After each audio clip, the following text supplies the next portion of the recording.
J'entends souvent que pour entreprendre, il faut être audacieux, prêt à tout quitter, prêt à prendre des risques importants, prêt à se lancer sans trop réfléchir. Et pourtant, ce n'est pas vraiment ce que j'observe. Dans les échanges que j'ai avec des professionnels qui finissent par franchir le cap, les profils les plus solides sont rarement les plus impulsifs. Ce sont d'ailleurs souvent les plus prudents. Des personnes qui analysent, qui posent des questions, qui veulent comprendre avant d'avancer.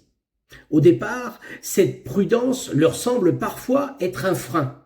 Ils se disent « je réfléchis trop, je ne suis peut-être pas fait totalement pour entreprendre », alors qu'en réalité, c'est souvent l'inverse.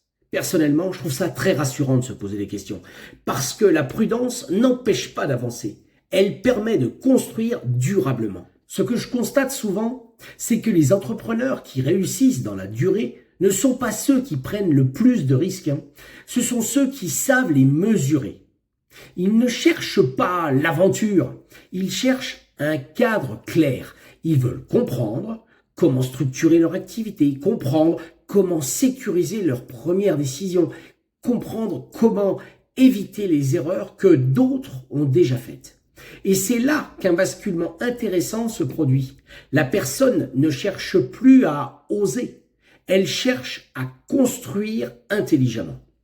Beaucoup découvrent alors qu'il existe plusieurs façons d'entreprendre, certaines totalement indépendantes, d'autres plus structurées avec un réseau, des méthodes, une expérience collective sur laquelle s'appuyer.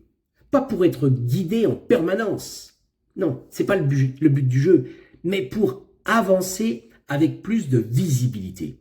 Et souvent, c'est précisément ce niveau de clarté qui transforme une hésitation en décision. Finalement, la vraie question n'est peut-être pas « ai-je le profil pour entreprendre ?» mais plutôt « est-ce que ma prudence est une faiblesse ou une force que je peux utiliser pour construire mieux ?» Parce que dans la réalité, les meilleurs entrepreneurs ne sont pas toujours les plus audacieux. Ce sont souvent les plus lucides. Et vous vous considérez plutôt prudent ou impulsif dans vos décisions professionnelles ?